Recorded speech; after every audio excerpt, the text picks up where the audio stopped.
నెల్లూరు జిల్లాలోని జువ్వలదిన్నె ఓట్ల మయానికి సంబంధించి తన ప్రమేయం ఉందని ఆధారాలతో సహా 1% నిరూపించిన తన స్థానానికి రాజీనామా చేయడంతో పాటు రాజకీయాల నుంచి శాశ్వతంగా వైదొలుగుతానని రాజ్యసభ సభ్యులు బీదా మస్తాన్ రావు ప్రకటించారు.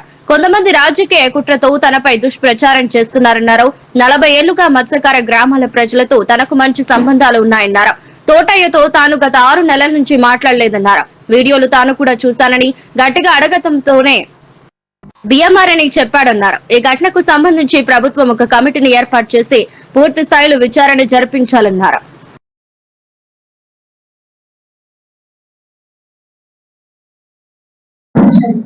పది రోజుల పైగా బోట్ల వివాదం జువ్వలదిన్నె ఫిషింగ్ హార్బర్ లో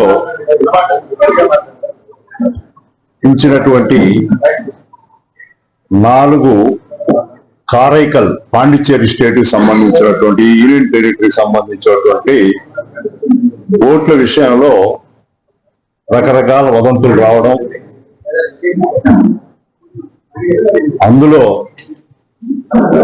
నా పేరు కూడా బయటకు తీసుకొచ్చి నేనేదో ఆ బోట్లు విషయంలో విడుదల కోసంగా నేను చేసినట్టుగా నా మీద అభియోగాలు, అదేవిధంగా నిరాధారమైనటువంటి విషయాలని నేను కూడా 10 రోజులుగా పైబడి చూస్తా ఉన్నాను. వీడియో ద్వారా తెలుసుకుంటా ఉన్నాను. ఎందుకంటే నాకు 9వ తారీఖు నుంచి పార్లమెంట్ సమావేశాలు జరుగుతూ ఉన్నాయి. పార్లమెంట్ సమావేశాల్లో నా బాధ్యతను నిర్వర్తించడానికి ఉంటూ లోకేష్ బాబు గారు సాగర్ డిఫెన్స్ అనే ప్రాజెక్టుకి సంబంధించినటువంటి ఇనాగరేషన్ కి వారు నెల్లూరు కావలి నియోజకవర్గ జువ్వలదిన్నెకి వచ్చినా కూడా నేను ముందు రోజు లోకేష్ బాబు గారికి కూడా ఫిబ్రవరి నాకు పార్లమెంట్ లో నేను ఒక్కనే ఉన్నాను. తెలుగుదేశం పార్టీ తరఫున సానా సతీష్ గారు ఉన్నా కూడా ఆయన ఆ రోజు ఏదో క్రికెట్ విషయం మీద ఆయన క్రికెట్ సెక్రటరీ నేషన్ నేను అక్కడ ఉండాల్సి వస్తుంది, రాలేదని చెప్పి కూడా చెప్పడం జరిగింది. కానీ నా పేరు నేను ఇప్పుడు మొట్టమొదటిగా మత్స్యకారుల కుటుంబాలకి నాకు 40 సంవత్సరాల పైబడి అవినాభావ సంబంధం ఉంది. నేను పుట్టిందే ఒక తీర ప్రాంత మత్స్యకారులు ఉండే ప్రాంతంలో. చిన్న వయసు నుంచి కూడా అందులో మా తండ్రులు తాతల టైం నుంచి కూడా మత్స్యకారులతో ఒక అనుబంధం మా కుటుంబాలకి. ఏ చిన్న విషయం వచ్చినా కానీ మేము ఒకరు ఒక కుటుంబ సభ్యుల మాదిరిగా అన్నదమ్ములుగా సంప్రదించుకొని మేము ముందుకు పోయేటువంటి పరిస్థితి ఆనవాయితీ మా మత్స్యకార గ్రామాల్లో మా పల్లెటూరులో ఉండేటువంటి విషయం.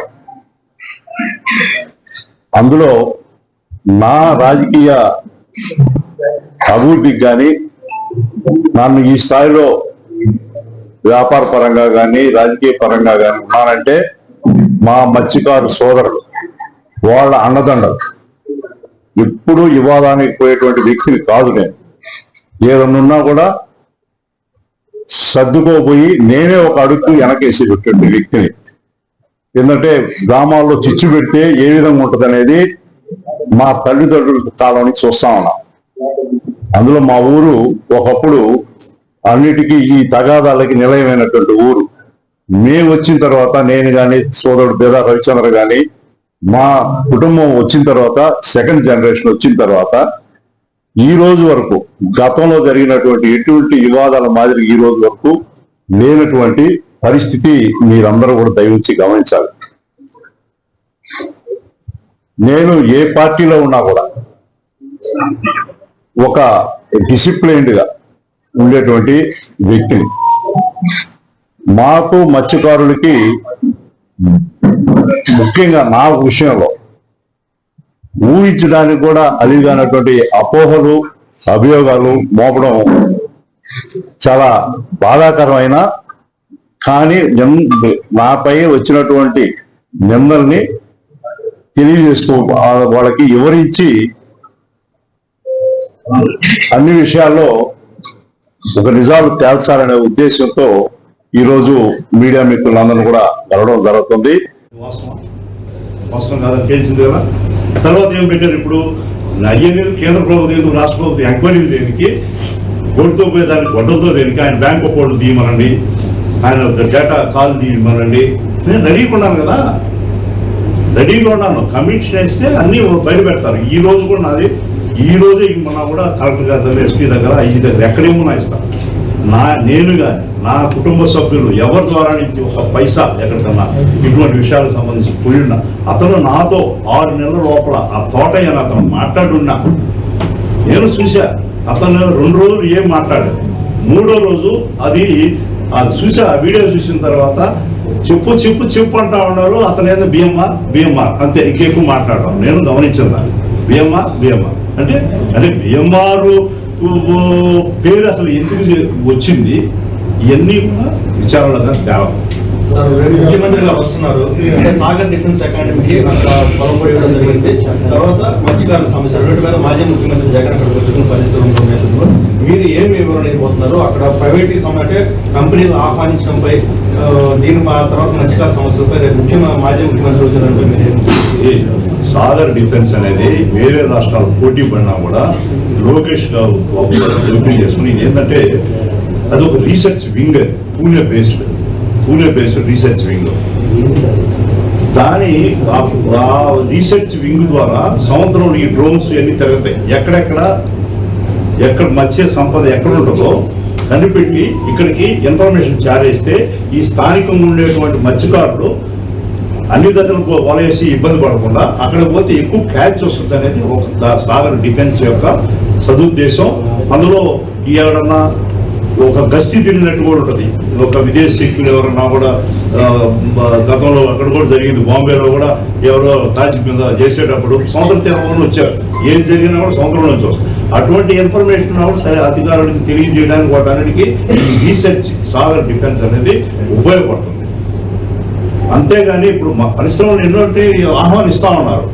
ఈ రోజు కూడా 25,000 కోట్ల రూపాయలతో ఒక డేటా సెంటర్ వస్తుంది, 1,02,000 మందికి ఉద్యోగ అవకాశాలు ఇప్పుడు ఉదయం కూడా పేపర్లో చూశాను.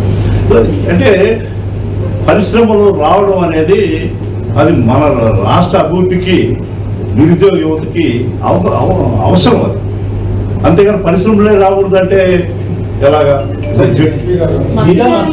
ఎందుకు టార్గెట్ చేశారు? రాజకీయమా లేదంటే వ్యాపార పరంగా? నేను అవన్నీ కూడా అనుకోవడం. దీనికి ఎవరో ఏదో ఎక్కడో రగిల్చారు, ఎక్కడో రాస్తాం. దీనికి కమిటీ వేస్తే కమిషన్ వేస్తే కానీ విషయాలు నేను ఎవరిని నిందించడం లేదు. ఎవరు రాజకీయ లబ్ధి కోసం, పార్టీల లబ్ధి కోసం మాట్లాడుతుంటారు. అది దానికి నేను అంతగా ఇది సున్నితమైనటువంటి అంశం. ఈ అంశంలో రాజకీయ వివాదాన్ని తెరపైకి తీసుకొస్తే మత్స్యకారుల మధ్య తీవ్రమైనటువంటి విభేదాలు వచ్చే అవకాశం ఉంది. దీన్ని ఏ విధంగా పరిష్కరించబోతున్నారు ప్రధానంగా? అయితే తోటయ్య అనే వ్యక్తి మీ పేరు చెప్పడం కనుక ఎవరన్నా ప్రధానంగా ఉన్నారనుకుంటున్నారు. అందుకే నేను కమిషన్ ఏమనేది ఏంటంటే, ఎందుకు అసలు అందులో వేరే ఎవరో చెప్పుకుంటే దాన్ని పట్టించుకునేవాడు. తోటయ్య అనే వ్యక్తి నా స్వగ్రామం. అందులో నా స్వగ్రామంలో నేను ఎంత జాగ్రత్తగా ఉంటానో మీకు తెలుసు. స్వగ్రామం అతను కాపుదప్ప చేస్తే నమ్ముతారేమో అని బలవంతం చేసి 3వ రోజు నేను చూస్తాను వీడియో చాలాసార్లు రిపీట్ చేశాను. కాబట్టి కమిషన్ ఇస్తే ఆ తోటయే, లేకపోతే ఇతర కాపులు ఎందుకు చెప్పడం లేదు. ముగ్గురు నిజాలిరెడ్డి అనే అతను చదువుతుంది, ఇంకొక కడపాడే అతను వచ్చేసి శెట్టి, ఇతను ముగ్గురికి బాధ్యతలు అప్పచెప్పి ఇద్దరు ఎందుకు చెప్పడం లేదు నేను అడుగుతున్నా. ఈ దగ్గర ఎందుకు చెప్పిస్తున్నారు? అది 3వ రోజు. ఆ 3వ రోజు అది ఏంటంటే కమిషన్ ద్వారానే తెలియాలి. ఎవరి మీద నిందలు తెలుసుకోలేదు, నేను ఎవరి గురించి మాట్లాడదలుచుకోలేదు.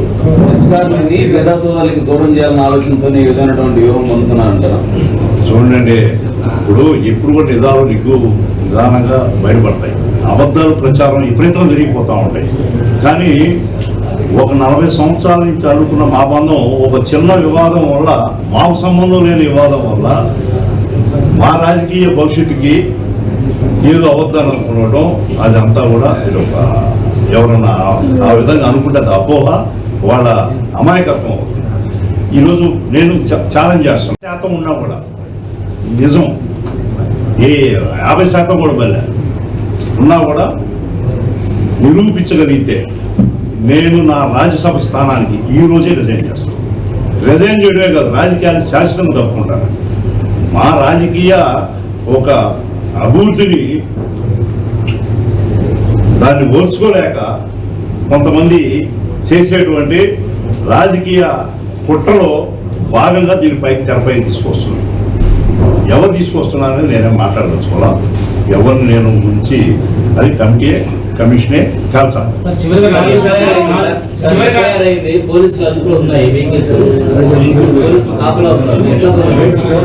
పోలీసుల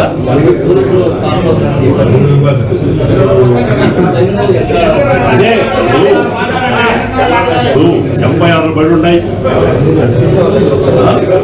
ఎఫ్ఐఆర్లు ఉన్నాయి. తర్వాత పోలీసు వాళ్ళకి అప్పచెప్పాము, వాళ్ళకు కూడా ఎంత కసి అప్పచెప్పామన్నారు. నా కాపులందరూ వాళ్ళు కూడా వాళ్ళని నమ్మకుండా కొన్ని మత్స్యకార గ్రామాలు కూడా వాళ్ళ కట్టుబాటు ప్రకారం వాళ్ళు కూడా కాపులా ఉన్నారు. అందులో ఒక రాత్రి ఇది బోట్ ఎత్తుకొని వెళ్ళేది కాదు, మామూలు బోట్ కాదు.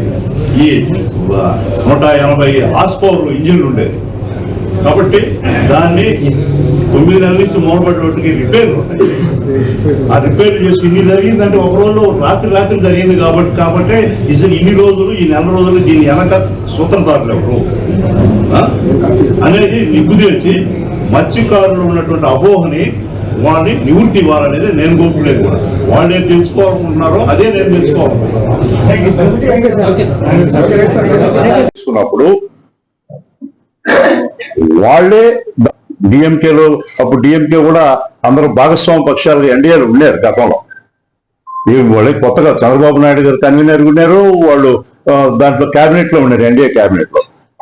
ఇప్పుడు సహాయం కోరాల్సిన పరిస్థితి కాదు వాళ్ళకి. అటువంటి పరిస్థితుల్లో నా పేరు నేనేదో, ఆయన తమిళనాడు గౌరవ ముఖ్యమంత్రి గారు చెప్పారు, నేనేదో లోకేష్ బాబు గారు వచ్చిన రోజు లోకేష్ బాబు గారు నన్ను పక్క పిలిచి ఈ సాగర్ డిఫెన్స్ అనే ప్రాజెక్ట్ ఇనాగ్రేషన్ కోసం వచ్చినప్పుడు, నువ్వు ఎందుకు ఇన్ని రోజుల నుంచి ఈ బోర్డు ఇక్కడ ఎందుకుండా ఏదో ఒకటి చేసి దాన్ని పంపించండి ఎందుకు ఇక్కడ అన్నట్టు, నేను ఆ రోజే రంగప్రవేశం చేసి తలా 10 లక్షల రూపాయలు జోలుదిన్ని కాపు ఒక అతనని, ఇంకొక కడపాలెం కాపు అని, ఇసుకపల్లిపాలెం కాపు అని తలా 10 లక్షల రూపాయలు ఇచ్చినట్టు, బోట్లు ఆ రాజు అదృశ్యం అయిపోయినట్టు ఒక కట్టుకథ ఎవరలేదనేది తరువాత విషయం చేస్తుంది. సో నేను అసలు పార్లమెంట్ సమావేశాలు ఆ సాగర్ ఇనాగర్ దాన్ని కూడా ఆ సాగర్ డిఫెన్స్ ప్రాజెక్ట్ కూడా బిఎంఆర్ది, రేపు బిఎంఆర్ వస్తున్నాడు మనం కూడా చెప్పలేదు ఇనాగరేషన్ కి అని చెప్పి నా మీద అది ఒకటి చెప్పాడు. నేను రాలేదు కాబట్టి ఇంది కాదు ప్రాజెక్టు అని చెప్పి మళ్ళీ గమ్ అయిపోయి, నేను వచ్చి నన్ను పిలిచి చెప్పినట్టుగా గౌరవ లోకేష్ గారు చెప్పినట్టుగా నేను ఇడిపించినట్టుగా డబ్బులు కట్టి అందరికి ఏదో ప్రలోభ పెట్టి, సో ఈ ఎలా ఉంటాయో మీరే చూడాలి. కాబట్టి నేను ఇక్కడ లేను. తర్వాత ఆ బోట్లు దానికి 20 రోజుల ముందు నుంచి 4 రోజుల ముందు నుంచి ఇది ఆ రోజుకి ఆ రోజు బోట్లు వదిలింది కాదు. ఎందువల్లంటే ఆ బోట్లు 9-6 నెలల పై నుంచి ఆగిన బోట్లు ఎప్పుడు కూడా వాటికి ఈ సముద్రపు గాలికి తిప్పు పెట్టుకోవాలి, ఆ ఇంజిన్లు కానీ మోటార్లు అన్నీ కూడా. అటువంటి దాన్ని అక్కడి నుంచి కారైకల్ నుంచి వచ్చిన ఓటర్, నేను కూడా నాకు వచ్చిన సమాచారం ప్రకారం అక్కడ బోటు ఓనర్లు కావలి రాజ్యంలో దిగి 1 నెల రోజుల నుంచి వాటి రిపేర్ చేసుకోవడం ఎవరితో, స్థానికుల సహాయంతో లేకుండా ఉంటే జరగదు.